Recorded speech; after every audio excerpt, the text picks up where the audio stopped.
Hey guys, I have been meaning to review this movie and I got the Blu-ray a couple of days after it released, and I love my nail polish that I currently have. It is actually one of the Sally Hansen Cruella de Vil collection in the color. Check out the Blu-ray here.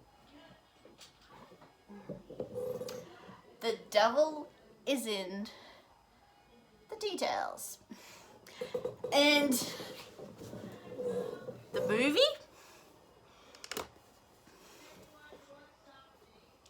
Cruella. Yes, I had to get the Steelbook collection, which I thoroughly love. The movie itself, it definitely explains a lot about why Cruella is the way she is when we see her in 101 Dalmatians, with some tweaks to the story. I have to say, this was I wouldn't call it a remake. It's more of a reinterpretation because of a couple of the characters we meet in this. You have the classic ones. You have Horace, you have Jasper, you have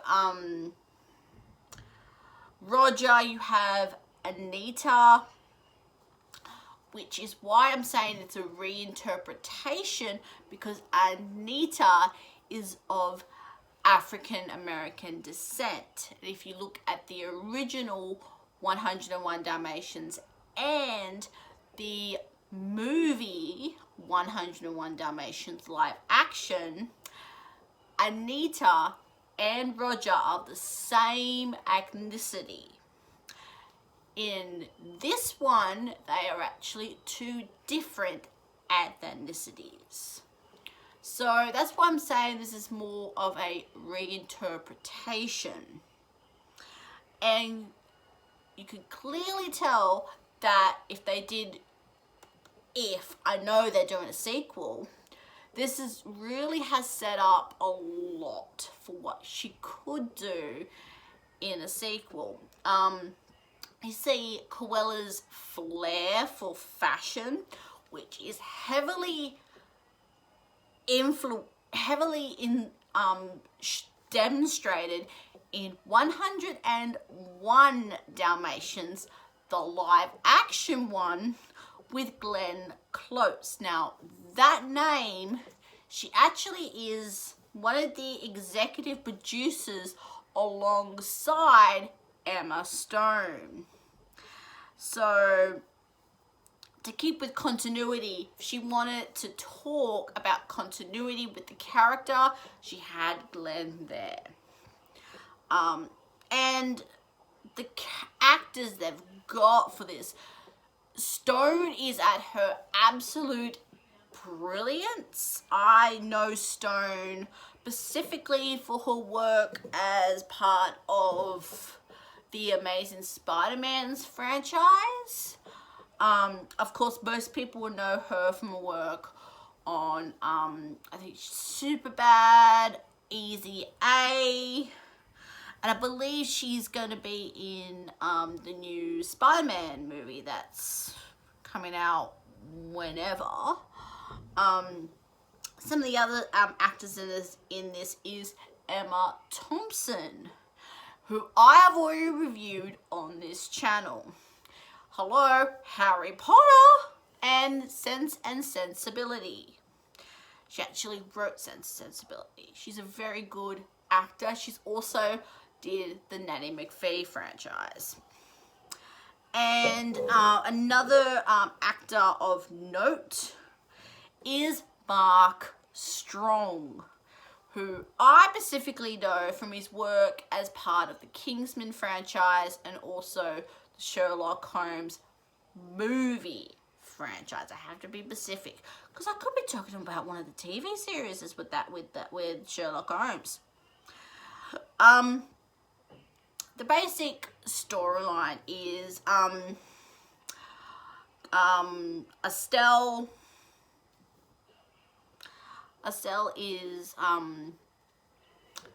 she's a bit of a troubled kid. She does have the classic black and white hairstyle, which we now know, which we see in the start of the movie.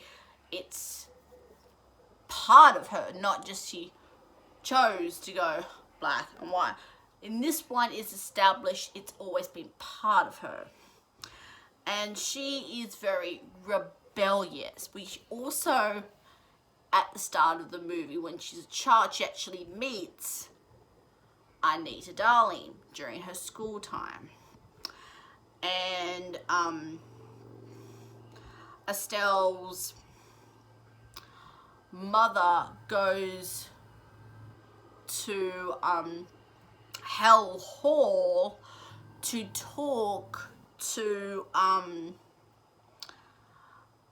Duchess Van Helmen, who is Thompson, for a little bit of moolah. So her and Estelle could go to London. She could become a fashion designer and do that. But something happens and Estelle goes on the run. She does manage to get to London and meets, of course, Horace and Jasper. And they start pickpocketing and all of that. At the same time, Estelle is designing the costumes to help them pickpocket. Now, Estelle loves the Baroness's work, and actually Horace gets her a job at one of the department stores that the Baroness's clothing go to. So think along the lines of Maya, Walmart, Target, Kmart. Think along those lines. Big department store, David Jones. And she is being put as custodian, so pretty much clean up. And she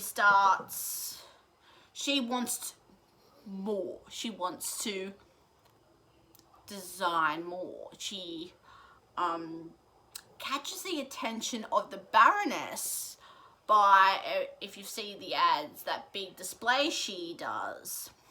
She does a redesign and actually falls asleep in the front window. And Estelle gets a job with the Baroness, designing clothing for the Baroness. And through that, she also decides, she goes into what I would call a thrift store and meets the proprietor. And she decides she wants to design clothing and not really uses him, but works with him to design a whole range of clothing. And Estelle, in the guise of Cruella de Vil, starts to make clothing and starts to overshadow the Baroness. At the same time, Estelle is designing clothing for the Baroness's line. And it all comes to a head at a party, and hilarity ensues. Now, I don't want to go into any further. Watch it on Disney Plus or buy it. But I think this was a great reinterpretation of a classic story. I think what Emma Stone brought to the character is very much what Glenn did as well. I think she will grow into the role of Cruella DeVille. And I think she definitely got the duality of Estelle and Cruella so well down that you could tell when Emma was Estelle and when Emma was Cruella. You could really see that she created two very distinctive characters, and I thought she did a fantastic job at that duality aspect of the movie. I thought it was brilliantly done, and I think this movie really captured, I would say I think this was the 70s, I think it was 70s or 80s. Please correct me in the comment section below. Aesthetic they were going for, as someone who doesn't know a lot about fashion. But the way they captured London at that time period, you really felt like they had done their homework with when it came to the fashion, quote unquote, and the look of the city. You really felt that they really took inspiration from the time period and infused that into the movie. And I think this is so well done that I think if you didn't know who Cruella DeVille is, or even the 101 universe, whether it was the original animated movies, the live action movies, the cartoon TV series, yes, there was one, you could almost go into this movie blind without any idea of who Cruella DeVille is, and just have a lot of fun. And I think that came through with so much abundance that you could really tell Emma was just having a ball of a time. I can see why she would want to come back and do a sequel for this movie. And I think what Disney has done with these remakes, I would love them to do and take some of their classic villains and maybe give it the Cruella DeVille treatment, give it a bit of a reimagining. I think there's a whole line of books that has reimagined some of the Disney villains. I think this would be a perfect thing they could do with Hook or Ursula or a number of their other classic villains, and reinterpret them and give it not necessarily a fresh coat of paint, but give it a new